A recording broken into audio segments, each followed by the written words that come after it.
आज से 9 साल पहले जब नौकरियां निकलती थी तो पर्चियां बना करती थी एमएलए एमपी की 10-10 20-20 नौकरियां बांटा करती थी। बिना खर्ची पर्ची की नौकरी देने का काम किया तो हमारी सरकार ने किया। नमस्कार, आप सभी को फिर से लाइव जुड़ चुके हैं आप और हमारी टीम आज पहुंची है सोनीपत ज़िले के महामंत्री योगेश पाल अरोड़ा जी के पास। सोनीपत के ज़िला महामंत्री हैं, इनके क्या विजन है, क्या विचार है जो रहने वाले, इनसे बातचीत करेंगे। अगर योगेश पाल अरोड़ा जी की मैं बात करूं, काफ़ी आम परिवार से संबंध रखते हैं। तकरीबन 2009-10 से बीजेपी में है, बीजेपी युवा में काम कर चुके हैं। और राजनीतिक अगर मैं बैकग्राउंड की बात करूं तो कोई भी राजनीतिक बैकग्राउंड इनका नहीं रहा है। तो मैं कैमरामैन से कहूँगी कैमरा घुमा के आपको दिखाया जाए। बहुत बहुत धन्यवाद बहन जी, बहुत धन्यवाद जी सर, सबसे पहला मेरा सवाल सोनीपत को लेकर ही सवाल रहेंगे आपसे आज। जो हमारे जो मूलभूत सुविधाएं हैं, इनको लेके आए दिन आम जनता धरना प्रदर्शन पे, ऐसा क्यों? देखिए, मुझे लगता है कि सोनीपत का आप दुर्भाग्य कह लीजिए, एक सोनीपत का इतिहास रहा है कि जिसकी प्रदेश में सरकार रही उसके ओपोजिशन के अंदर जो है उसका विधायक रहा जी। और मैं समझता हूँ कि आज जो सोनीपत की दुर्दशा है उसको लेकर के हम लोग भी चिंतित हैं। प्रत्येक सोनीपत का जनता जो है वो चिंतित है। और मैं समझता हूँ कि जहाँ तक बात सोनीपत की जनता की आप बात कर रहे हैं कि जनता भी जो है धरने पे बैठी है, तो ये चीज़ समझ आती है कि जिसको जनता ने मन बना करके नेतृत्व दिया, चाहे वो सोनीपत के विधायक हैं, चाहे कॉरपोरेशन में सोनीपत के मेयर हैं, दोनों के दोनों जो हैं वो कांग्रेस पार्टी से हैं। और जब उनसे बात होती है तो केवल उनका जवाब आता है हम लोग विपक्ष में हैं।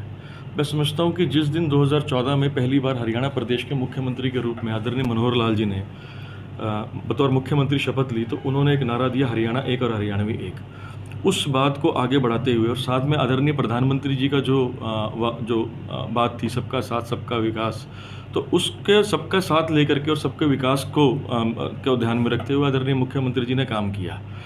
आप मीडिया से हैं, आप सारी चीज़ जानती हैं कि जितना ग्रांट आदरणीय मुख्यमंत्री जी ने अपने विधायकों को दिया, उतना ही ग्रांट जो है विपक्ष के विधायकों को भी दिया।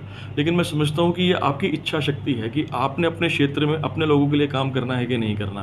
केवल एक बात कह करके आप अपना पल्ला झाड़ लें कि मैं विपक्ष का विधायक हूँ या मैं विपक्ष का मेयर हूँ, तो मैं समझता हूँ कि वो केवल आपकी मानसिकता दर्शाता है कि आप लोगों के लिए काम नहीं करना चाहते। सर, आपने बात छेड़ी विधायक की, कांग्रेस पार्टी से हैं, वो नगर निगम को लेके आए दिन खुद धरने पे रहते हैं। कभी हमारे जो मेयर साहब हैं वो बैठ जाते हैं, कभी विधायक जी बैठ जाते हैं, रही सही कसर हमारे पार्षद जी पूरी कर देते हैं। तो इस बारे में क्या कहेंगे? देखिए, कॉरपोरेशन के अंदर तो एक इंडिविजुअल जो है सेल्फ डिसाइडिंग एक एजेंसी है, आप जानते हैं। और कॉरपोरेशन के अंदर जो है इंडिविजुअल जो डिसीजंस रहते हैं वो नगर निगम के मेयर के रहते हैं। जिस प्रकार से मैंने बताया है कि जिस प्रकार की मानसिकता आदरणीय हमारे विधायक महोदय की है, तो उसी प्रकार की मानसिकता जो है हमारे मेयर साहब की है। विधायक जी का तो कहना कर्मचारी उनकी सुनते ही नहीं है। अब वो विधायक अगर उनकी नहीं सुनते तो हम तो आम नागरिक है, तो हमारी क्या सुनेंगे। खैर, ये तो मैं समझता हूँ कि आपका मन दर्शाता है कि आप काम करने के लिए जब आप विफल होते हैं तो कहीं ना कहीं आप ठीकरा फोड़ते हैं दूसरे पे। तो एक आसान तरीका है कहने का कि कर्मचारी नहीं सुनते या कोई और नहीं सुनते, अपना पल्ला झाड़ना, इसके अलावा और कुछ नहीं है। सर, बात करते हैं अब सबसे गंभीर समस्या, सोनीपत के रोड क्यों टूटे हुए हैं? सोनीपत के रोड मुझे लगता है कि सोनीपत के रोडों को लेकर के हमने आदरणीय मुख्यमंत्री जी से भी बात करी थी, उनके ध्यान में भी ये विषय लाया था। और आदरणीय मुख्यमंत्री जी ने इस विषय को गंभीरता से लेते हुए आप देखिए कि जो मेरे कार्यालय के सामने वाली रोड है, एक लंबे समय से लंबित थी जी। इसको हम लोगों ने, हमारे पार्षद ने और हमारे नेताओं ने मिलकर, हम लोगों ने मिलकर जो है इसको मुद्दे को उठाया था।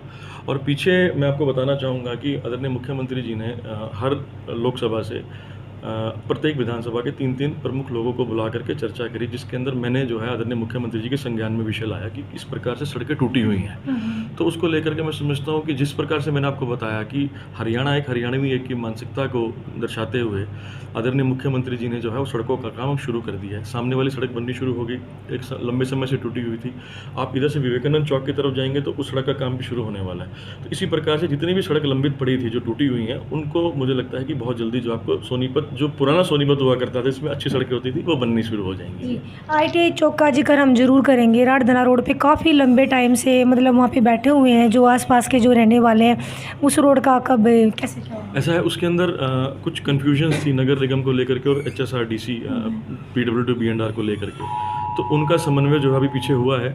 उसमें जो डिफरेंसेस थे, जो कन्फ्यूजन्स थी, वो क्लियर हो गई है। मुझे लगता है कि उसका काम भी जल्दी शुरू हो जाएगा। जी, लास्ट में सर मैं सोनीपत के बारे में सवाल करूँगी आपसे। सोनीपत को लेके किस विजन पे आप काम कर रहे, रोड मैप क्या रहने वाला है?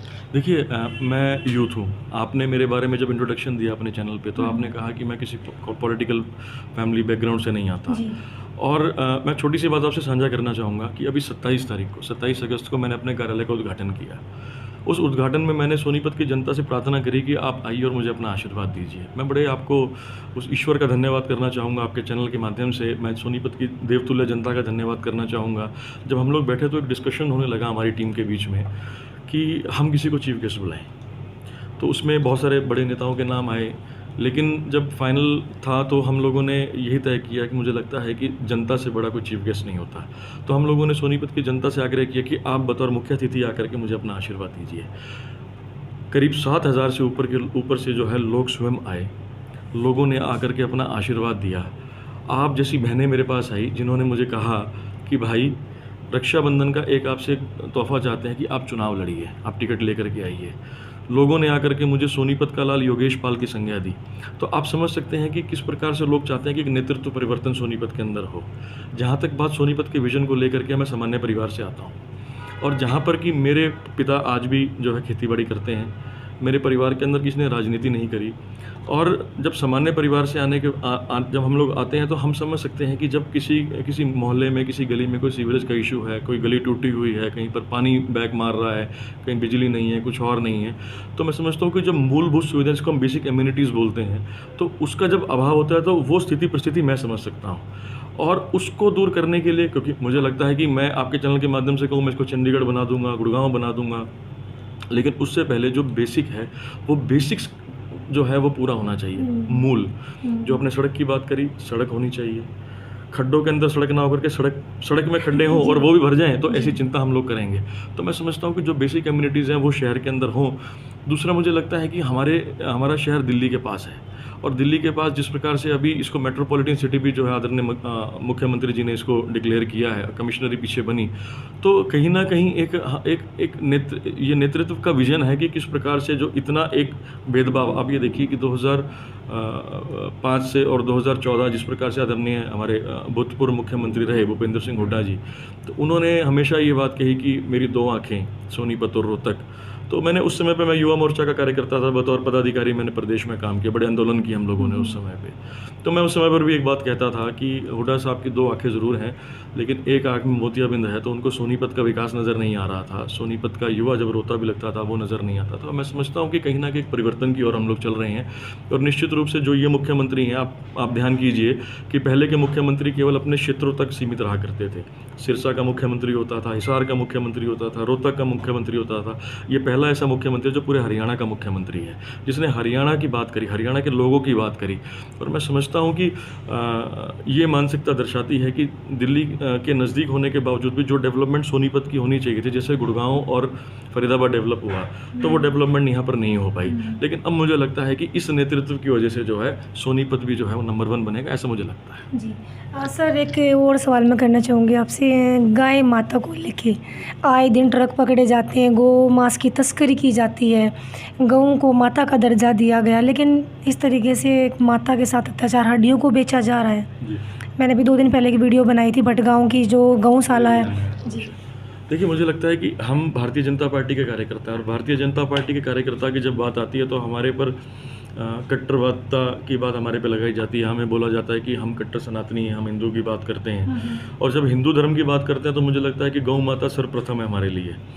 और हम वो लोग हैं जो भारत माता नमस्ते सदा वत्सले मातृभूमि की बात करते हुए आगे बढ़ते हैं। तो मैं समझता हूँ कि इस प्रकार के जो प्रकरण हो रहे हैं इस पर रोक लगेगी और निश्चित रूप से ये जब प्रशासन के संज्ञान में ये विषय आते हैं तो प्रशासन इस पर कार्रवाई करता है और आगे भी होती रहेगी। जी। बेरोज़गारी पे क्या कहना चाहेंगे सर? आज का युवा मतलब बेरोज़गारी इस हद तक है कि मतलब MA पास बंदा मजदूरी कर रहा है, तो क्या कहना चाहेंगे? युवा को क्या संदेश देना चाहिए? देखिए बहन जी, मैं एक राजनीतिक कार्यकर्ता हूँ मुझसे 2-3 दिन पहले एक आपके मीडिया के बंधु आकर के मुझसे पूछ रहे थे कि यदि सोनीपत का नेतृत्व आपको मिलता है तो सोनीपत में आप युवाओं को रोज़गार कैसे देंगे। तो उनका शायद ये मानना था कि मैं इंडस्ट्रीज़ की बात करूँगा, मैं उद्योग की बात करूँगा। मुझे लगता है कि हम पढ़े लिखे लोग हैं, और जब आप पढ़े लिखे लोग हैं तो आपका विज़न क्लियर होना चाहिए कि आपने युवाओं को रोज़गार कैसे देना है। मुझे लगता है कि सोनीपत, क्योंकि आप सोनीपत की बात मेरे से कर रहे हैं, तो मैं ये समझ के चलता हूँ कि सोनीपत मेरा शहर जिस प्रकार से गुड़गांव दिल्ली के नज़दीक है, फरीदाबाद दिल्ली के नज़दीक है, इसी प्रकार से सोनीपत भी 20 मिनट की दूरी पे है दिल्ली से आज की डेट में। क्या हम लोग सोनीपत के अंदर, मुझे लगता है कि हम क्या BPOs क्रिएट नहीं कर सकते, क्या हम कॉल सेंटर्स क्रिएट नहीं कर सकते सोनीपत में। आपने कहा कि MA व्यक्ति जो है वो मजदूरी कर रहा है। मैं, अगर मुझे ईश्वर ने मौका दिया, मेरी सोनीपत की जनता ने मुझे आशीर्वाद दिया, तो ये कंसेप्ट जो है, जो गुड़गांव जिस प्रकार से डेवलप हुआ, तो हम क्या सोनीपत में BPOs नहीं लगा सकते? अगर हम लगाते हैं तो एक छोटा सा जो सर्कल है वो मेंटेन होना शुरू हो जाता है। आज ग्रेजुएट बच्चा जो है नौकरी करने के लिए दिल्ली जाता है। मैं समझता हूँ कि अगर हम यहाँ पर बेसिक से स्टार्ट करें, हमने कॉल सेंटर यहाँ पर डेवलप किया, सबसे पहले रोज़गार किसको मिलेगा यहाँ पर? जो व्यक्ति 10वीं पास 8वीं पास व्यक्ति है, जो हमारे से DC रेट की बात करता है नौकरी के लिए, उसको प्राइवेट जॉब्स के अंदर एक अच्छी, जो आज पानी पिलाने वाला आदमी 7-8 हज़ार रुपये लेता है, तो मैं समझता हूँ 10-15 हज़ार रुपये उसको मिलती है कॉल सेंटर्स के अंदर। दूसरी बात, आपके आसपास के जो भाई जो टैक्सी चलाते हैं, वो कैब ड्राइवर्स को जो है एक रोज़गार मिलता है उसी क्षेत्र के अंदर। ऑलमोस्ट डबल आई के अंदर वो आता है उस BPO से। जब आप इनबाउंड आउटबाउंड कुछ भी सोर्स हो, उसमें कोई इशू नहीं है, बट अगर आप कॉल सेंटर में काम करते हैं तो इतना पैसा मिलता है आपको। Next come to the calling persons, जो उसमें नौकरी कर रहे हैं, वो लोग कॉलिंग करते हैं तो उनको 40 से 50 हज़ार रुपया मिलता है। अब आप छोटी सी जजमेंट कीजिए, आज मैं ग्रेजुएट हूँ और ग्रेजुएट होने के बाद मैं नौकरी करने जाता हूँ तो मुझे 20-22 हज़ार रुपये मिलता है। यदि मैं यहाँ पर कॉल सेंटर्स, आउटबाउंड, इनबाउंड मैं करता हूँ, मैं फॉरेन इन्वेस्टमेंट अर्न करेगा, तो आज वो कैंटाबिल जैसा ब्रांड पहनता है, कल वो 50 हज़ार रुपये लेगा तो वैन हुसैन पहनेगा, वो पैटिक फिलिप पहनेगा, वो और ऐसे लुई फिलिप जैसे ब्रांड्स पहनेगा। तो वो जो पैसे का सर्कुलेशन है मेरे शहर के अंदर आने वाला है। आज वो मारुति 800 पे ऑल्टो पे घूमता है, वो कल को क्रेटा गाड़ी लेगा, तो वो जो सर्कुलेशन है वो मेरे शहर के अंदर रहने वाला है। और नेचुरल सी बात है, जिस प्रकार से सर्कुलेशन होगा उस प्रकार से इसकी GDP भी बढ़ेगी, इस प्रकार से इसका ग्रोथ भी बढ़ेगी और मेरा शहर भी बढ़ेगा। जी, सरकार जहाँ एक तरफ बात करती है बेटी बचाओ बेटी पढ़ाओ, वहीं अगर हम क्राइम की बात करें तो बेटियों पर ही अत्याचार हो रहे हैं। कभी टोल पर हो रहे हैं, कभी घरों में हो रहे हैं, कभी मतलब पड़ोस में हो रहे हैं। लगातार वारदातें, खुलेआम मार पिटाई, मतलब क्या ये बंद नहीं होना चाहिए? आम जनता पे भी अत्याचार बढ़ रहे हैं। निश्चित रूप से देखिए, हम इस चीज़ के लिए वचनबद्ध हैं, और मैं समझता हूँ कि जिस प्रकार से मुख्यमंत्री जी, हमारे हरियाणा से हमारे लिए सौभाग्य की बात है कि बेटी बचाओ बेटी पढ़ाओ का नारा देकर के आदरणीय प्रधानमंत्री जी ने यहाँ से जो अभियान शुरू किया। और आपने जो टोल की बात करी वो निंदनीय था। जिस प्रकार से टोल कर्मचारियों ने अभद्र व्यवहार किया, मारपीट करी, तो मैं समझता हूँ कि किसी की भी माता बहन होगी तो उसको बुरा लगेगा। और वो हमें लगता है कि बतौर महिला जो उनके साथ बर्ताव हुआ तो उन लोगों के ऊपर कार्रवाई होनी चाहिए। मुझे आज ही किसी ने बताया, और मैंने एक न्यूज़ चैनल में भी देखा कि अपना सोनीपत के जो हमारे डिप्टी कमिश्नर हैं, उन्होंने एक टीम बना करके उसमें 2 सदस्यीय टीम बनाई है, जिसमें गन्नौर SDM और उनके साथ एक व्यक्ति और लगाए हैं, एक अधिकारी और लगाए हैं, जिनकी अध्यक्षता में जो है उस टोल के जो ये हुआ, ये जो इनके पास वीडियो वायरल होकर के आई, उसके ऊपर ये लोग कार्रवाई करने वाले हैं। तो आप ये चीज़ मान के चलिए कि यहाँ पर कोई अंधेरगर्दी नहीं मची हुई। जहाँ तक मेरे संज्ञान में चीज़ें हैं, मैं समझता हूँ कि वो जो दंपत्ति थी जिनके साथ हुआ, वो लोग भी शायद बैकफुट पे आ गए। लेकिन आज जो कंपनी है बिगान में, जिसके पास ये टेंडर था, शायद उसको भी ब्लैकलिस्ट करने का काम जो सरकार ने किया। तो सरकार जो है इस चीज़ को लेकर के बाध्य है कि किस प्रकार से कानून व्यवस्था, कानून प्रणाली जो है वो नियमित रूप से बनी रहे और हमारी माताएं बहनें हमारी सुरक्षित रहे। हरियाणा में ऐसी चिंता करते हम लोग काम कर रहे हैं। सर, अगर आपको मौका देती है सोनीपत की जनता, तो जैसे आने वाले टाइम में, जैसे आपने अभी बताया कि मैं एक आम परिवार से हूँ, तो क्या इसी तरीके से आप लोगों की मदद करेंगे आगे भी? निश्चित रूप से। देखिए, मैं समझता हूँ कि आपको जनता मौका देती है 5 साल के लिए। अगर 5 साल के बाद आप जनता के बीच में जा कर के लोगों के बीच में वोट मांगेंगे तो वो आपकी कमी है। आप इतना काम कीजिए लोगों के लिए कि भविष्य में चुनाव से पहले लोग आकर के कहें कि आप बैठिए और हम आपके लिए चुनाव लड़ेंगे। मुझे लगता है कि वो नेतृत्व है। मैं जिन लोगों को देख करके राजनीति में आगे बढ़ा हूँ, तो वो भी ऐसे परिवारों से आते हैं जहाँ पर उन्होंने स्वयं के नाम पर अपने आप को खड़ा किया। हमारे हरियाणा प्रदेश के गृह मंत्री 6 बार से विधायक हैं और जिस प्रकार से उनकी लोकप्रियता है सबके सामने है। हमारे देश के खेल मंत्री जिनके साथ जो मुझे राजनीति में लेकर के आए, आदरणीय अनुराग ठाकुर जी, वो उन्होंने अपने आप को इस तरीके से स्थापित किया कि आज उनके सामने कोई खड़ा नहीं हो पाता कि उनकी कार्यशैली ऐसी है। तो मैं समझता हूँ कि यदि ईश्वर आपको मौका देता है, आपकी शहर की जनता आपको मौका देती है, एक विश्वास से आपको मौका देती है, तो मैं समझता हूँ कि उस विश्वास को बना करके रखने का काम उस नेता का, उस नेतृत्व का है। यदि आप नहीं कर पाते तो निश्चित रूप से 5 साल आपके और उसके बाद का वो समय है। तो मैं आपके चैनल के माध्यम से सोनीपत की जनता को, मैं यहाँ से नहीं, यहाँ से राजनीति करता हूँ, तो दिल से राजनीति करता हूँ, तो इसलिए मैं समझता हूँ कि किस प्रकार से जो है लोग भाव दे करके जो आपके साथ जुड़ते हैं और लोग उम्मीद लेकर के आपके पास आते हैं। तो 100 के 100 काम हो ये संभव नहीं है, लेकिन आप उसके लिए प्रयास ना करें तो वो कहीं ना कहीं मैं समझता हूँ कि आपकी कमी है। तो आप लोगों के बीच में जाइए, लोगों का आप आशीर्वाद दीजिए, लोगों का विश्वास जीतिए। लोग आपको मौका देते हैं, ईश्वर आपको मौका देता है, तो 5 साल के बाद लोग आकर के कहें कि आप दोबारा विधायक बने। ऐसा आपको काम करना चाहिए। तो अभी हम समझे कि सोनीपत की तस्वीरें जो हैं बदलने वाली है आने वाले टाइम में। देखिए, ये तो भविष्य घर में छुपा है। मैं संगठन का कार्यकर्ता हूँ। एक लंबे समय तक मैंने भारतीय जनता पार्टी युवा मोर्चा में काम किया, प्रदेश के उपाध्यक्ष के रूप में मैंने काम किया। संगठन ने मुझे 3 चुनाव के प्रभारी के रूप में मुझे मौका दिया काम करने का। मैंने चुनाव लड़ना सीखा, लड़वाना सीखा, और मैं समझता हूँ कि यदि ईश्वर मुझे मौका देता है, संगठन मुझे मौका देता है, क्योंकि बतौर कार्यकर्ता हम लोग काम कर रहे हैं। ये तो भारतीय जनता पार्टी खूबसूरती है कि एक सामान्य व्यक्ति को जो उठा करके जो है देश का प्रधानमंत्री बना देती है। भारतीय जनता पार्टी में संभव है। एक सामान्य व्यक्ति को, एक सामान्य कार्यकर्ता को हरियाणा प्रदेश का मुख्यमंत्री बना देती है। भारतीय जनता पार्टी खूबसूरती है। तो मैं समझता हूँ कि ईश्वर मुझे मौका देगा और जनता मुझे मौका देगी, तो निश्चित रूप से जो है सोनीपत की दशा और दिशा दोनों बदलने का काम जो हम लोग करेंगे। भारतीय जनता पार्टी की अगर हम बात करें तो जनता को इतना भरोसा है भारतीय जनता पार्टी पे, क्या आने वाले टाइम में आप उस भरोसे को कायम रख पाएंगे? और जो पब्लिक, जो जनता आपको देख रही है, उनसे आप क्या कहना चाहेंगे लास्ट में? मैं बहन जी आपके चैनल के माध्यम से सोनीपत की जनता को विश्वास दिलवाता हूँ जी। और मैंने कहा ना आपको, मैं यहाँ से नहीं, यहाँ से बोलने वाला आदमी हूँ। तो जिस प्रकार से मैं समझता हूँ कि जो हमारे देश का नेतृत्व, आज आप देखिए कि G20 के बाद हमारे देश की स्थिति पूरे विश्व के अंदर क्या है। आप ये देखिए कि हमारे हरियाणा के अंदर जिस प्रकार से आदरणीय मुख्यमंत्री जी ने समदर्शिता दिखाते हुए 90 की 90 विधानसभा में समान विकास करने का काम किया। आप पत्रकारिता करती हैं। आज से 9 साल पहले जब नौकरियां निकलती थी तो पर्चियां बना करती थी MLAs MP की 10-10, 20-20 नौकरियां बांटा करती थी। बिना खर्ची पर्ची की नौकरी देने का काम किया तो हमारी सरकार ने किया। लोगों की ऑनलाइन ट्रांसफ़र शुरू करे तो हमारी सरकार ने की है। और मैं बड़े गर्व से आपके चैनल के माध्यम से बताना चाहता हूँ कि जिस प्रकार से सेक्रेटरीट के अंदर जो है व्यापार धंधा चला करता था, नौकरियों का, बदलियों का, वो ख़त्म करने का काम किया तो हमारे हरियाणा प्रदेश के मुख्यमंत्री ने किया। और मैं समझता हूँ कि प्रत्येक वर्ग, 36 बिरादरी को साथ लेकर चलने का काम किया तो हमारे मुख्यमंत्री ने किया। तो इसी प्रकार से मैं आपके चैनल के माध्यम से बताना चाहता हूँ कि सोनीपत की जनता, 36 बिरादरी मेरा परिवार है। सोनीपत का लाल, जिस प्रकार से मुझे लोगों ने उस दिन आकर के कहा मेरे कार्यक्रम में, मेरे कार्यालय के उद्घाटन में, मेरी जनता के कार्यालय के उद्घाटन में, तो मैं समझता हूँ कि सोनीपत का लाल बन के, सोनीपत का बेटा बन के मैं सोनीपत की जनता में निरंतर रहूँगा, जो सोनीपत की जनता की सेवा में निरंतर रहूँगा। और जो लोग मुझे जानते हैं वो मेरी कार्यशैली भी जानते हैं कि मैं जो कहता हूँ मैं वो करता हूँ। झूठ बोलना मुझे आता नहीं है। अमूमन तौर पे लोग झूठ की राजनीति करते हैं।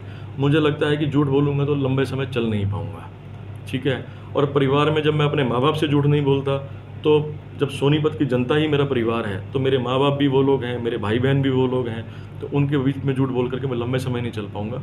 तो सोनीपत की जनता में बतौर बेटा, बतौर भाई बन के मैं काम करने वाला हूँ। इस चीज़ के लिए मैं आपके चैनल के माध्यम से सबको आश्वस्त करता हूँ। बहुत बहुत धन्यवाद सर। तो दोस्तों, ये थी हमारी योगेश पाल अरोड़ा जी के साथ खास मुलाकात। सोनीपत के विकास की बात, बहुत आम परिवार से संबंध रखते हैं और बहुत कुछ सोनीपत की जनता के लिए करना चाहते हैं। इन्होंने कहा कि हम कार्य करके दिखाएंगे, अगर जनता मुझे मौका देती है तो लगातार अपडेट मैं आपको देती रहूँगी। सोनीपत की लगातार बने रहे मेरे साथ। जय हिंद, जय हरियाणा।